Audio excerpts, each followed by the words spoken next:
नमस्कार दोस्तों, stock market studies में फिर से एक बार आपका स्वागत है। तो आज मैं बात करने वाला हूँ एक एनबीएफसी कंपनीज के बारे में।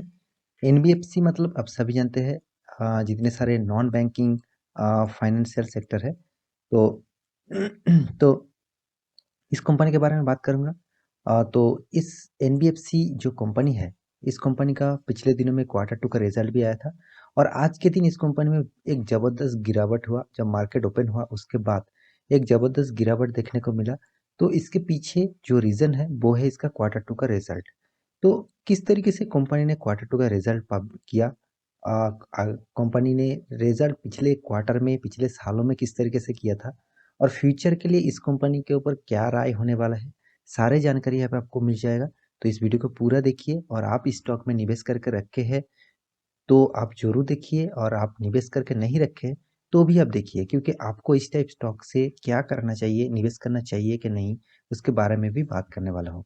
तो वीडियो को पूरा देखना और अभी तक आपने मेरे चैनल को सब्सक्राइब नहीं किया तो जरूर सब्सक्राइब कर लेना, क्योंकि आपको daily basis stock market information चाहिए तो इस चैनल में बने रहिए। तो चलो देखते हैं आज के स्टॉक के बारे में।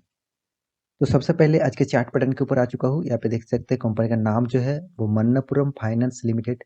टोटली एक एनबीएफसी सेक्टर है। यहाँ पे देख सकते हैं नॉन बैंकिंग फाइनेंशियल कंपनी। तो एनबीएफसी जो कंपनी है मतलब बैंकिंग नहीं है, फिर भी फाइनेंस के ऊपर काम करते हैं। और मन्नपुरम जो फाइनेंस है वो टोटल ज़्यादातर गोल्ड लोन के ऊपर काम करते हैं।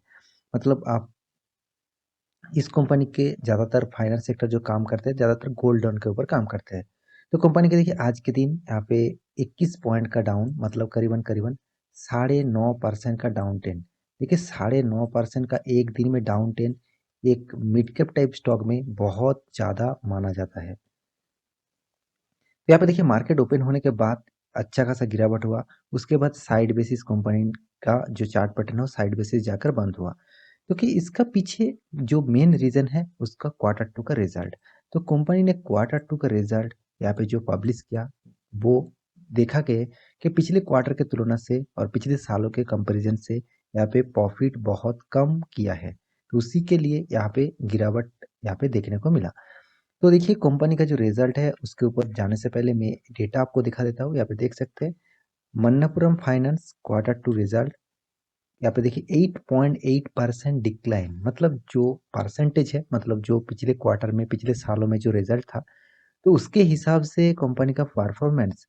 तो टोटली यहाँ पे देखिए कंसोलिडेटेड जो नेट प्रॉफिट है वो 8 पॉइंट, यहाँ पे लिखना चाहता हूँ 8.8% का यहाँ पे डाउन मतलब नेगेटिव में नहीं गया, पिछले क्वार्टर के तुलना से कम प्रॉफिट हुआ। तो इसी का इफेक्ट आज के दिन देखने को मिला और कल के दिन भी शायद देखने को मिल सकता है, क्योंकि जिस तरीके से प्रॉफिट कम हुआ उसके हिसाब से कंपनी में एक दो दिन तो गिरावट देखने को मिलेगा ही, क्योंकि बहुत सारे रिटेल इन्वेस्टर को बाद में पता चलता तो वो क्या समझते हैं कि खराब न्यूज है, ज़बरदस्त गिरावट हो रहा है तो और भी सेलिंग किया जाए। तो इसलिए ज़बरदस्त गिरावट होते रहते हैं। तो फिर भी देखिए कल का होगा वो तो पता नहीं, मगर आज के दिन यहाँ पे ज़बरदस्त गिरावट हुआ था। तो सबसे पहले मैं क्वार्टर टू का रिजल्ट आपको दिखा देता हूँ, तभी आपको क्लियरिटी हो जाएगा कि कंपनी किस तरीके से परफॉर्मेंस किया। तो उसी के लिए 9.5% करीबन मान के चलिए 10% गिरावट देखने को मिला। तो यहाँ पे देख सकते हैं स्टेटमेंट जो है वो अनऑडिटेड, मैं पहले ही बता चुका हूँ, हर कोई स्टेटमेंट यहाँ पे पब्लिश किया जाता है ऑब्वियसली अनऑडिटेड होते हैं, मतलब कोई भी ऑडिट ना होके ही पब्लिश किया जाता है। वो भी कंसोलिडेटेड जो फाइनेंशियल रिजल्ट है उसी के बारे में बात करने वाला हूँ। तो यहाँ पे जो फिगर दिया गया है वो करोड़ों में है, टोटल यहाँ पे फिगर करोड़ों में है। तो ये जो इस क्वार्टर का रिजल्ट, यहाँ पे पिछले क्वार्टर का रिजल्ट, यहाँ पे पिछले सालों का क्वार्टर का रिजल्ट। तो यहाँ पे टोटल इनकम के बारे में बात करूँ, कंपनी देखिए जितने सारे फाइनेंस सेक्टर है, जितने सारे बैंकिंग सेक्टर है, उसको कहाँ से इनकम होता है, इंटरेस्ट इनकम, डिविडेंड इनकम, और देखिए फीस एंड कमीशन इनकम, और net gain on fire value changes income. तो ये सारे इनकम जोड़कर जो टोटल रेवेन्यू जनरेट हुआ है तो टोटल इनकम के ऊपर आ जाते हैं करीबन 1554 करोड़। ध्यान से देखना मैं क्या यहाँ पे बोलना चाहता हूँ। तो पिछले क्वार्टर में क्या था, 1573 करोड़, पिछले सालों में था 1577 करोड़। तो ओवरऑल यहाँ पे दोनों ही पे यहाँ पे कम इनकम देखने को मिला। मगर देखा जाए कंपनी जो इनकम किया वो थोड़ा सा अप्स एंड डाउन है, ज़्यादा अप्स एंड डाउन यहाँ पे देखने को नहीं मिलेगा, थोड़ा सा अप्स एंड डाउन है। प्रॉफिट के मतलब इनकम के कैलकुलेशन के हिसाब से, क्योंकि 54 यहाँ पे देखिए 54, 73 और 77, तो थोड़ा सा ही डिस्टेंस है इनकम के बारे में। तो उसके बाद देखना है कंपनी किस तरीके से एक्सपेंस किया, क्योंकि देखिए अच्छा खासा इनकम होने से कुछ फायदा नहीं होगा।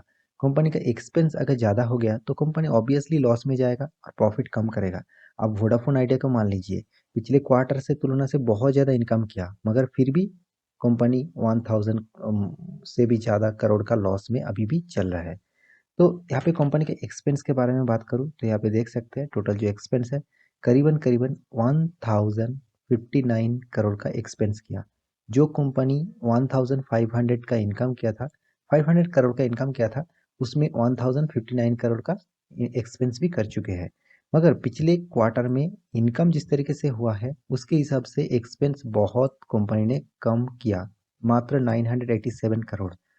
पिछले सालों में भी देख लीजिए इनकम जितना हुआ उस तरीके से ही यहाँ पे एक्सपेंस देखने को मिला 1033 करोड़।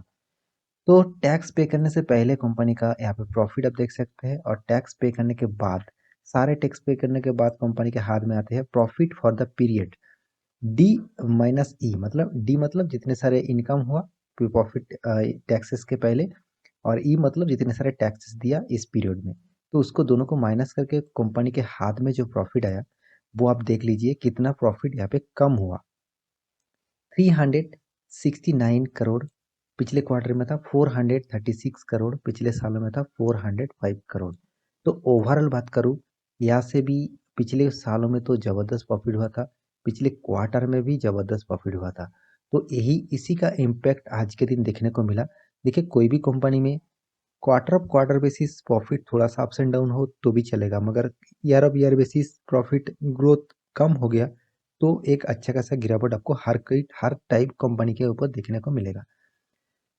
तो यहाँ पे कंपनी का जो ईपीएस है, ईपीएस देख लीजिए इस क्वार्टर में 4.37, पिछले क्वार्टर में था 5.16, पिछले सालों में था 4.80। मतलब ईपीएस भी यहाँ पे ग्रोथ थोड़ा सा कम है दोनों क्वार्टर के कंपैरिजन में। तो ये था क्वार्टर टू का रिजल्ट, और रिजल्ट के हिसाब से मुझे यहाँ पे भी एक नेगेटिव इशू, देखिए नेगेटिव में नहीं कहूँगा, कंपनी का नेगेटिव रिजल्ट नहीं आया, फिर भी देखिए हर क्वार्टर में कंपनी का प्रॉफिट अच्छा होगा ये कभी भी हो नहीं सकता। आप कोई भी एक स्टॉक उठा के देख लीजिए, कोई ना कोई क्वार्टर मतलब साल में चार जो 4 क्वार्टर जो आते हैं उस 4 क्वार्टर में कोई ना कोई क्वार्टर में थोड़ा सा प्रॉफिट कम, थोड़ा सा इनकम कम देखने को आपको मिलेगा ही, क्योंकि हर क्वार्टर में आपको अच्छा खासा परफॉर्मेंस नहीं देखने को मिलेगा। तो इसीलिए आपको साल भर की परफॉर्मेंस भी कंपनी को देख लेना चाहिए, तभी एक आपको क्लियरिटी मिल जाएगा कि कंपनी किस तरीके से परफॉर्मेंस कर रहा है। तो उसी से आपको एक अंदाजा लग जाएगा कि लॉन्ग टर्म के लिए इस कंपनी कितना खास है। तो ये आप देख सकते हैं क्वार्टर के जो नेट प्रॉफिट के बारे में बात करूँ क्वार्टर बेसिस, देखिए हर क्वार्टर में आपको अच्छा खासा शानदार एक प्रॉफिट देखने को मिलेगा। हाँ, सिर्फ इस क्वार्टर में ही थोड़ा सा प्रॉफिट कम हुआ। देखिए इसका कारण ये नहीं कि कंपनी खराब हो गया, कंपनी का परफॉर्मेंस ज़बरदस्त है, धीरे धीरे कंपनी ग्रोथ कर रहा है, आपको लॉन्ग टर्म के लिए सोचना चाहिए। देखिए मैं इससे इसका जितने सारे कॉम्पिटिटर है उससे उसको कम मतलब कंपेरिजन करूँ तो इस कंपनी बहुत छोटा है, क्योंकि इसका मार्केट कैपिटलाइजेशन एक बार देख लीजिए, मात्र 16,000 करोड़, 16,600 करोड़, मतलब एक मिड कैप टाइप स्टॉक है। तो मिड कैप टाइप स्टॉक में आपको हमेशा अप्स एंड डाउन देखने को मिलेगा ही। तो इस टाइप कंपनी में निवेश करने से पहले आपको कुछ पेशेंस की ज़रूरत होगा, क्योंकि आप इस टाइप पैनिक स्टॉक में बहुत गिरावट हो जाएगा। देखिए आज एक दिन में 10% का गिरावट, तो बहुत सारे इन्वेस्टर मतलब रिटेल इन्वेस्टर घबरा जाएंगे, क्योंकि 10% गिरावट हो गया, उसका फंड का 10% लॉस चला गया। तो इसीलिए पैनिक होने का ज़रूरत नहीं है, कंपनी का परफॉर्मेंस खराब नहीं है, अच्छा खासा है। पीए रेशियो थोड़ा सा लो लेवल में है क्योंकि छोटा सा कंपनी है, अभी भी प्राइस रेंज 200 के नीचे भी मिल रहा है। कंपनी का फेस वैल्यू 2 रुपया, मतलब कंपनी स्प्लिट भी कर चुके हैं। कंपनी का रिटर्न ऑफ इक्विटी देख लीजिए और 26.5, और रिटर्न ऑफ कैपिटल एम्प्लॉयड देख लीजिए 15.3, दोनों ही मुझे ठीक ठाक पॉजिटिव में यहाँ पे लग रहे हैं। साथ ही साथ कंपनी का देखिए नेगेटिव इशू कुछ भी नहीं है। तो ये सारे डेटा आपको देखना चाहिए, तभी आपको कोई कंपनी के ऊपर निवेश करने से पहले आपको क्लियरिटी और स्टडी मिल जाएगा। यहाँ पे देखिए कंपनी 5 साल में 37% का रिटर्न दिया, और कंपनी देखिए गुड क्वार्टर बेसिस आपको रिटर्न भी यहाँ पे देते हैं। देखिए 3 साल में आपको अच्छा खासा रिटर्न दिया 26%। तो देखिए जो कंपनी अच्छा खासा परफॉर्मेंस कर रहा है उसके ऊपर आपको हमेशा स्टडी करके निवेश करना चाहिए। देखिए कंपनी का जिससे हर कॉम्पिटिटर को देख लीजिए, बजाज फाइनेंस, बजाज फिनसर्व, जो एनबीएफसी है, जितने सारे फाइनेंस सेक्टर है, मैं पहले ही बता चुका हूँ, जो एनबीएफसी जितने सारे कंपनीज है उसमें 8 नंबर रैंकिंग में मुथूट फाइनेंस का नाम आते हैं। उससे पहले देखिए बहुत सारे कंपनी है, सॉरी मन्नपुरम फाइनेंस आते हैं, उससे पहले मुथूट फाइनेंस है, वो भी गोल्ड लोन के ऊपर काम करते हैं। और भी बहुत सारे कंपनी है, और ज़्यादातर ये जो फाइनेंस सेक्टर है ये तो सारे फाइनेंस के ऊपर काम करते हैं, एसबीआई कार्ड, एचडीएफसी एमसी, बहुत अच्छा खासा कंपनी है। तो देखिए आपको छोटा सा कंपनी में कम प्राइस में आपको अच्छा खासा स्टॉक चाहिए, तो इस कंपनी के ऊपर आप स्टडी करके निवेश करने के लिए सोच सोच सकते हैं। तो क्योंकि इसका परफॉर्मेंस आपको ज़बरदस्त लगेगा, क्योंकि देखिए इसका सेल्स ग्रोथ भी ठीक ठाक है, प्रॉफिट ग्रोथ भी ठीक ठाक है। हाँ, 1 साल के अंदर मतलब अभी भी जो पीरियड चल रहा है वहाँ पे आपको थोड़ा सा वीक पॉइंट देखने को मिलेगा। रिटर्न ऑफ इक्विटी भी मुझे ज़बरदस्त लगता है, क्योंकि 25% से ऊपर इसका रिटर्न ऑफ इक्विटी है। और साथ ही साथ कंपनी का सीएजीआर परसेंटेज देख लीजिए, 10 साल में थोड़ा सा कम रिटर्न दिया 13%, 5 साल में 20%, 3 साल में 32% और 1 साल में 21%। तो एवरेज आपको दूँ तो करीबन करीबन यहाँ पे 18% से ज़्यादा, यहाँ पे आपको 18% प्लस आपको रिटर्न यहाँ पे आपको मिल रहा है।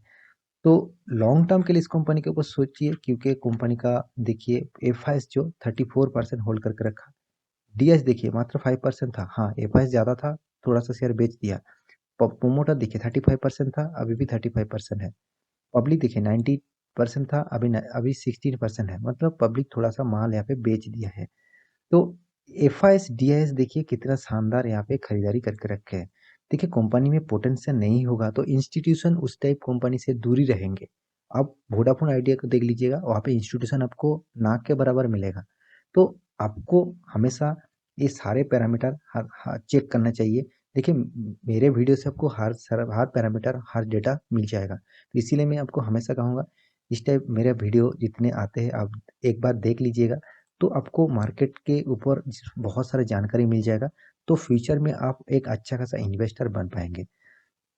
तो यहाँ पे देखिए कंपनी का मैक्सिमम चार्ट पैटर्न ओपन कर दूँ, तो देखिए कंपनी ऑब्वियसली जो चार्ट पैटर्न आपके सामने आया है, देखिए बहुत अप्स एंड डाउन है, बहुत अप्स एंड डाउन।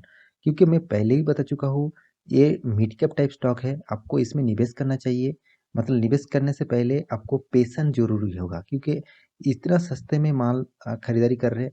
देखिए आप इस स्टॉक में लॉन्ग टर्म के लिए सोचेंगे तो जरूर कुछ फायदा जरूर होंगे, मगर आपको आप आज निवेश करके आप कहेंगे सर 2 मंथ 3 मंथ 1 साल के अंदर 5000 चला जाएगा, सर 500 चला जाएगा इसका प्राइस रेंज, तो वो बात नहीं हो सकता, क्योंकि इस टाइप कंपनी थोड़ा सा टाइम लगेगा लॉन्ग टर्म के लिए। तो आशा करता हूँ सारी जानकारी आपको मिल चुका है। तो मेरे वीडियो अच्छे लगे तो लाइक करना, दोस्तों के साथ शेयर भी करना। मिलते हैं अगले स्टॉक लेकर, तब तक के लिए अच्छे से रहिए, अपने ख्याल रखिए, बाय बाय।